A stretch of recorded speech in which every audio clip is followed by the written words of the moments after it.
of the issues. Yes, criminal justice reform, and we know how to do that. But the core inequality and injustice issues start with the education system, where you have two education systems in this nation, one for the rich and one for the poor. Everybody knows it. In this state, the most progressive state in the United States, a rich school spends $36,000 per student. A poor school spends $13,000 per student.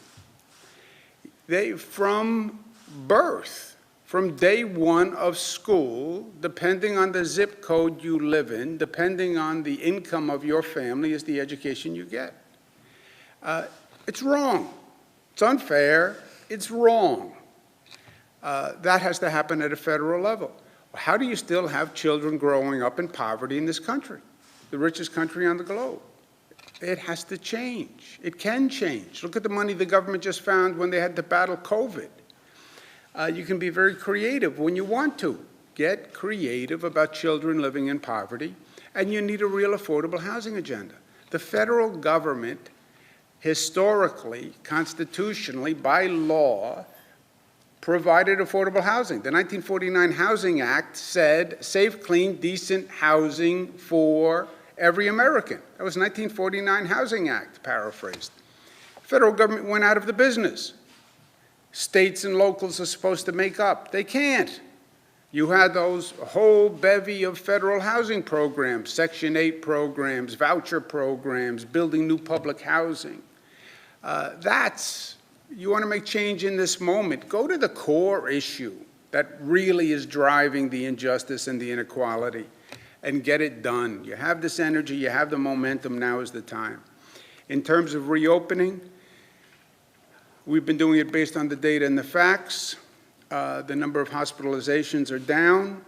The number of deaths are up slightly, but overall the trajectory is down. And again, today's Sunday. The Sunday numbers tend to be statistically, there's a variation with the rest of the week, but overall the numbers are down and the numbers are good.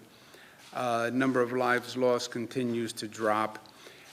We are now doing a tremendous number of tests.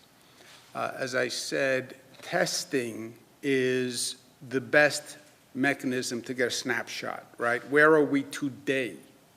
You test today, and you find out where you are today, right? What is my weight today? You get on a scale, gives you a number. That's where you are today. We do more testing than any state in the United States. We do more testing than any country per capita on the globe. So we have the clearest definition of a snapshot. Yesterday, 60,000 tests performed in the state of New York, Saturday. 781 positive tests. Lowest since March 16th, okay, which is before we even closed down. About 1% positive. That's where we are today. That is very, very good news, okay? And we said the reopening is calibrated to the metrics and the data. If that's where we are, that's good news. It means the plan is working. It means we bent the curve. And on those numbers, we can advance the reopening. Hudson Valley is on track for phase 2 on Tuesday. Long Island is on track for phase 2 on Wednesday. We're going to allow socially distanced graduations outdoors with up to 150 people total beginning June 26th. That's when the schools start to graduate, high schools. And it gives us a couple of weeks between now and then. God forbid the number changes, but schools need to plan with the progress we've made so far, and if we continue this trajectory, we'll be able to do that. But again, we have a little time to see between now and then. In terms of New York City has met all the metrics. We are going to open New York City tomorrow for phase 1, period. That will happen. When we begin phase 1 in New York City, remembering New York City had the highest number of cases, New York City has the highest density. New York City has also been the location for the protests with the most number of people. We are concerned that those protests may have increased the spread of the virus. We're going to do 35,000 tests per day just in New York City. Snapshot, snapshot, snapshot. So we'll watch it on a daily basis to find out exactly what is happening. Remember, there was a lag on the infection rate, so if you were at a protest several days ago, probably wouldn't show up. But when you get to about 7 days, you'll start to see a pop in the number if those protests actually increase the spread. We're going to increase the number of testing sites in New York, and I'm going to ask again, if you were at a protest, I understand your point, I'm with you. We also have the situation with the coronavirus. Act responsibly, get a test. Get a test. We're going to open 15 sites that are dedicated just to protesters to get a test so you can get it on an expeditious basis. But please get a test. My opinion, not a fact, I would act as if you were exposed, and I would tell people who I'm interacting with, assume I am positive for the virus, because you could be infecting other people. But please get that test. That is the one variable in this equation that we're not sure of. We've tested everything else. We've measured everything else. Everything was going fine. Then we had these large number of protests. We don't know what the effect of those protests are. And we're concerned about it. All the health experts I've spoken to are concerned about it. So while we're waiting to see if there's any result, get a test in the meantime. But New Yorkers have bent the curve by being smart, and there are always voices out there who say, everything's fine, I can't see the virus. I'll tell you, a person said to me on the street, look around, do you see the virus? Yeah, no, you're not going to see the virus. But you have these voices that say, just open, everything is fine, disobey the rules, just open. Look, there are still facts in life. Everybody can have an opinion. And then there are still facts. I believe my ideology is government doesn't have a right to tell me to do this. I understand your ideology. Let's look at facts. Look at what is happening around the country. Look at the facts after countries and states reopen. And look at what is happening with their curve. Arizona is seeing an increase in the numbers. South Carolina, a new record with more than 500 in a single day. Hotspots across the South and in California as Northeast slows. That's us. California posted highest number of new coronavirus cases on Thursday. Florida, 1,000 for the fourth day in a row. U.S. 1.8 million spread rises with turmoil. These are facts. This can happen. This can happen. We know it can happen because it happened here. We've made all this progress. Please, please, I know it's been 90 days. Please, stay disciplined. Stay smart because it is working. And we've come a long way.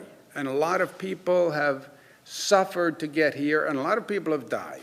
Let's not be foolish now. And again, look at what we did. Flatten the curve, forget flatten the curve. I'm going to change the state signs. We bent the curve. We bent the curve. We intended to flatten to get to a plateau. We bent it. And look at the rest of the country. We are curve benders, if there is such a thing. And New Yorkers should be proud of their accomplishment. And in light of that, we're going to light the landmarks across the state in blue and gold in honor of our New Yorkers, our New York tough New Yorkers. This is going to be in Manhattan, which is very cool, New York tough. The Mario Cuomo Bridge, the Education Building, that's the Corning Tower in the left. But these will be the landmarks that will be lit blue and gold to celebrate our accomplishment. because it was an extraordinary accomplishment. Because we are New York tough, smart, united, disciplined, and loving.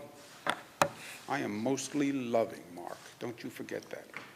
Questions? We'll take a couple. When it comes to the systemic changes you propose, there are 4 of them. Let's say there is no political division over it, and we can get those passed just like that. It takes time for laws to go into effect procedurally. There's usually a delay. And then after they go into effect, there's usually a cultural delay as well, where things have to be normalized over time. So, for example, when miscegenation, interracial marriage was legalized, it took time for the culture to sort of catch up to what the law had been. So I'm asking you, what are the things that you need from the general public to facilitate that change? Because no matter what you do, no matter how quickly it is, it's not going to be instantaneous, but people will still continue to point to legislators and people in power and say, change, even if you make certain change. Do you need patience, maybe? It's an interesting question. The legislative change will be virtually immediate, okay? Personnel records would be released. The Attorney General would operate as an independent prosecutor for police. The legislative changes would be immediate. You're right, there's still a culture shift. But look, more what this is about repairing the relationship between the police and the community, I think.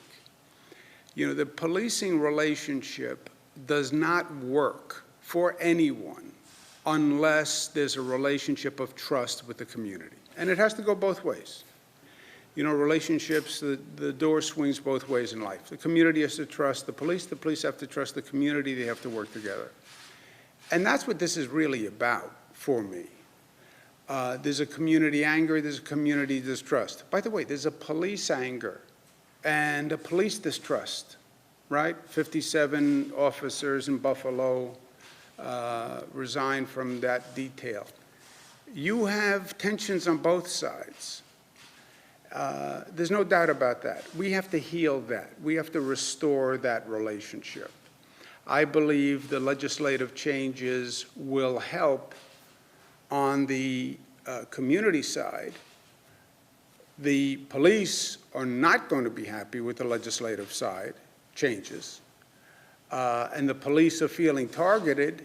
So what will take the time is working through the relationship. You know, even if you agree, okay, the reforms are right, and even if the police said, I understand the reforms, I can live with them, you still have a lot of emotion that is going to have to be worked through. But is there something from the general public, from the community? The government is now doing what's been requested in changing the laws, which will eventually change the culture. But is there something that the community can do from their end to, kind of like in any interpersonal relationship, to sort of help things along? Yeah. I would say, look, from the protesters' point of view, the community point of view, you achieved a significant accomplishment in a very short period of time. This is real reform. It changes fundamental policies about how we police. Feel good about it. And remember, this relationship has to work for everyone. So let's take this moment, take a deep breath, put out our hand, right? And understand that the police, this is a tough job, and 99.9% of them are there to do the right thing. And every good policeman will say the bad police actions hurt the good policeman as much as they hurt anyone. So a little understanding, bring down the emotion, deep breath. What is your updates on the Kawasaki virus, and is that affecting your thinking on summer camps? A lot of people are interested as to whether or not those will open. I said specifically that we're looking to get more information on the Kawasaki inflammatory syndrome before we make a decision on sleepaway summer camps. We said day camps were okay, and I'm going to get an update early next week from Dr. Zucker, the health commissioner, on the Kawasaki virus, and then we'll make a decision. Good, last one. What is your opinion? There have been calls to defund police departments, essentially the argument that there are a lot of police, too many police, and that if police can't stop killing Black Americans, they should. You have tension, you have anger, and you have extremes in our society. Our society is about extremes now, right? Extreme left, extreme right, high tension, high frustration. Coronavirus increases the anxiety for everyone, increases frustration for everyone. So yes, you have extremes on both sides. But look at the facts, right? There's also still balance in life and reasonableness. We don't need police. Look at the looting that happened in New York City. Look at that looting. It was frightening. It was criminals who were exploiting the situation, who were opportunistic, who were just stealing. You have New York City that is still reeling from the COVID virus, and now you have this night of looting that I'm telling you shook people in the city to the core. You don't need police. You don't need police. That's what happens when you don't have effective policing. Now, the looting had nothing to do with protesting. Protesting is different. Some people try to put the two. The protesters are looters. No, no, no, no. You have looting and you have protesting. You have apples, you have oranges. They're different. The night of looting was the fault of the police officers.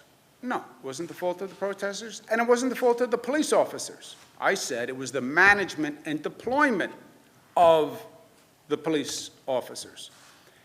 But no police, you get looting. That's what you get.